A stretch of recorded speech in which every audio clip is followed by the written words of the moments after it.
Hello! It's time for Book of the Month, where I talk about my favorite book from the previous month, which was difficult this time because I had probably 3 or 4 books that were 4.5 to 5 stars, and they'd all just hit very differently. And of course, I picked the one that is going to be the most difficult to talk about, but it's because I think it's the most important one.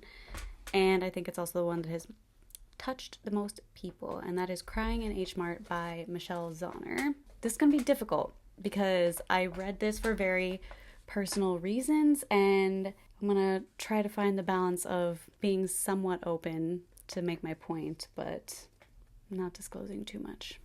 Let's get into it.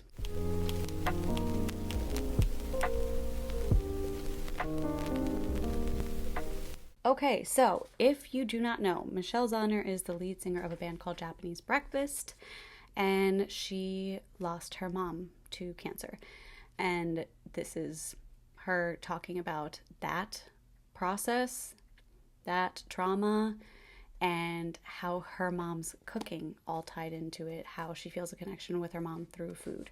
I read this because both of my parents have recently had very severe health issues, and I thought that this would be an interesting experiment to see if it would help me process some things or if it would do me any good to see somebody else's process. And it did. It wasn't as difficult to read as I thought it was going to be, because it was the therapeutic effects of hearing somebody say things that you've thought in those dark times just overrode any difficulty that I felt like I was going to have reading this. It was actually, it felt kind of like putting a nice balm on a wound. Like it wasn't like a grand old time reading it. Obviously, you're reading about her mom dying a really terrible death, honestly, and that's of course difficult, especially when it's somebody's actual story. But it did make me feel less alone in things that have gone through my head during my own process. So at the beginning of this book, we kind of get a look at what Michelle's relationship has been like with her mom from childhood to adulthood, and kind of the moments when she realized that food was one of the really big connections for them. And I appreciated that part in and of itself, because not everybody has a relationship with their parents where they can talk to them about literally anything, and they have a lot of overlapping interests, and they just enjoy each other's company no matter what they're doing. Not everybody has that.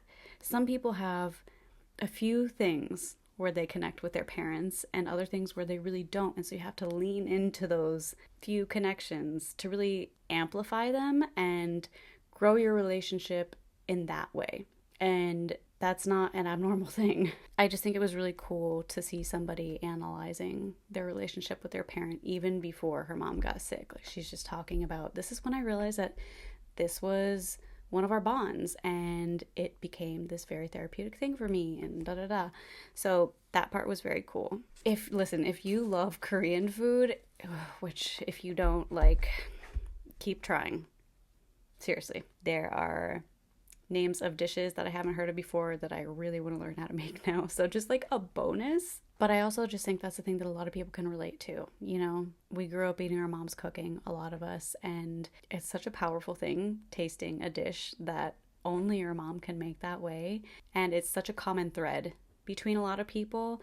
So seeing it explored so deeply in a book that is nonfiction is very, very fascinating, and it just proves how powerful your senses can be and shared experiences, and there's so many layers to this book. So of course eventually we come to the part where Michelle's mom gets her diagnosis, and she is not at home when that happens. She is out on her own doing her own thing, and it's sort of the tug of war thing where the parents are like, no, don't come home, we've got this, you've got to live your life, and her being like, you can't shut me out, like, this affects me, I need to be a part of this.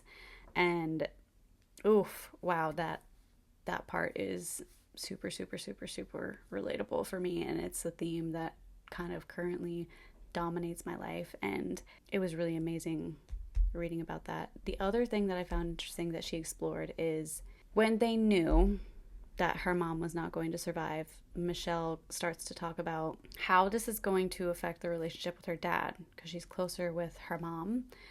And she was kind of nervous for how things would pan out with that relationship after her mom was gone. And that is just fascinating to me, because a lot of families, you kind of have it figured out, like who has what role in the family, who brings what vibes, who does what. It's like it's a puzzle, and the vibes and the relationships and the interactions are different depending on who's not there, you know? And that's a very real thing when you get older and you start losing people. How is that going to change things between the people that are left behind? And that is a super, super scary thing, because not only are you losing one person, you don't know what's going to happen with the people that you still have. And I appreciate that she went into that as well and didn't only talk about her relationship with her mom.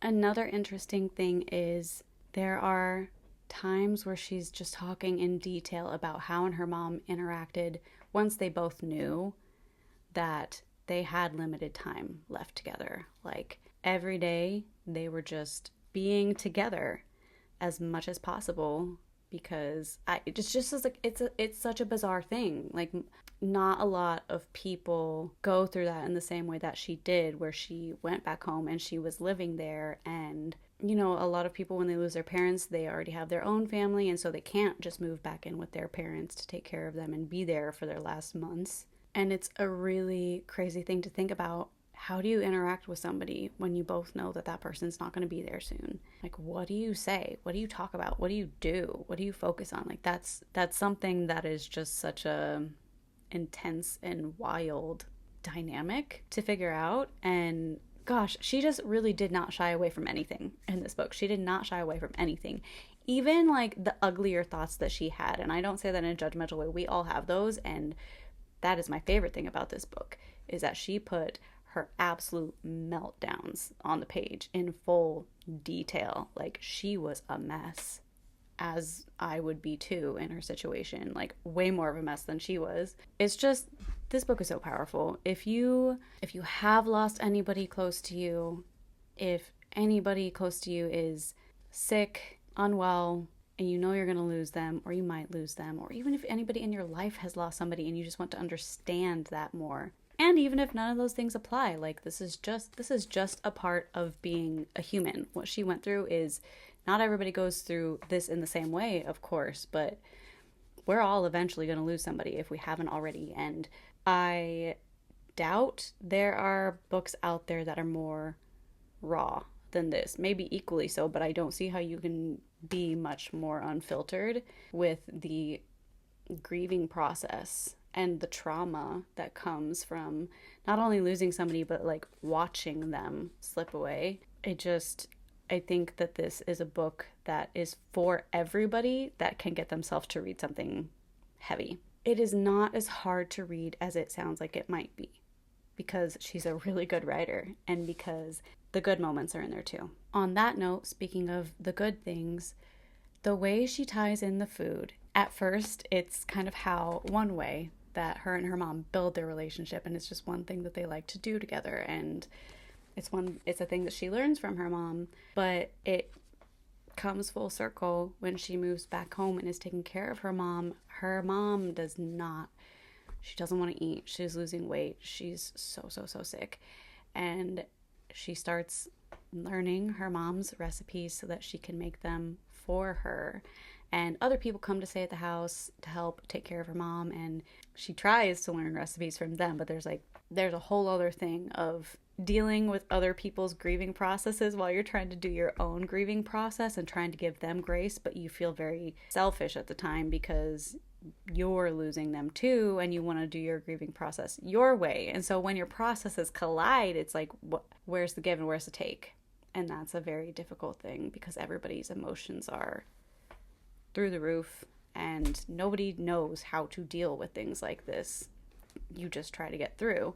So kind of went off on a tangent there, but it's amazing to see that the thing that brought her and her mom so close is something that was so essential in the end to taking care of her mom and staying connected with her and even getting closer to her. So yeah, there are a lot of layers to this book. There are so many things. She really doesn't leave anything out, and I just wanted to talk about this book because I think it can make a lot of people feel less alone. When you're dealing with stuff like this, your own mind can really surprise you. You can be disappointed in yourself because you're not as strong as you thought you were. You can think just really dark, twisty thoughts as kind of a way of like coping. I tend to do that where I just go dark because I'm like, might as well just go for shock value at this point because things really are that bad, so who cares? And then afterwards you're just like, I'm such a jerk for even thinking that. But it goes through everybody's minds. But it's a scary thing to talk with other people about. So I've had thoughts where I'm like, I must be particularly awful for thinking this. Like, this can't be normal. But then reading this, you're like, okay, and I mean this in a good way, I'm not that special. This does go through other people's heads. And when it comes to how poorly I think I handle the grieving process when it comes to losing loved ones, it makes me feel significantly better to read the things that Michelle wrote. It makes me feel so much better and so much more sane and so much more appreciative of what everybody else goes through in their life. It truly blows my mind that she wrote this book. It blows my mind that she wrote it, and it's incredible how much she really just left it all on the page for everybody to read. Like, this is so personal, and it's unsurprising to me that it's an artist who wrote this. I thank Michelle Zauner for this book. I don't think there's a book that I appreciate more than this book, and I will forever hang on to this. It's one that I will be more than happy to loan people, but they better give it back. I'm sure I will go back to this in the future when life takes those awful turns again, and it will be a very comforting thing to have. And that's a really powerful book. That is why books are so awesome. I know this was all over the place. Like I said, it's kind of a difficult one to talk about because this is somebody's like really awful experience that they went to, and I want to be cautious in how I talk about that, but also I want to be cautious of how much I talk about my own stuff. But the reason I want to talk about it is because I had my own stuff and I needed something like this to latch on to and give me some perspective and make me feel a bit more grounded and just okay about what happened in my brain when I was going through my stuff. And it's something that you want to talk to people who have been through similar things when it comes to this. It's always helpful to have somebody listen. Always helpful to have somebody listen. I had so many friends who were there for me when my parents were going through their stuff, and it made a world of difference. But it is a whole other thing talking to somebody who has been through things like that, or just reading about somebody else's experience with things like that. So it's a messy video, but I think I said what I wanted to say, and I just, the few people that haven't seen this cover, who haven't heard about this book, I just want everybody to know it's out there, because I truly think it's like a little hotline in a book. Like, if you are going through this, if you need to hear that somebody else has been through this, and that they have had dark, twisty thoughts, and they haven't always dealt with it the best, but that they tried, just read this book. It's there for you. It honestly just feels like Michelle has everybody's back who has ever gone through any intense grief. And what a thing to be able to say for yourself. I hope that she experiences nonstop gratitude from people for the rest of her life for giving us this vital book.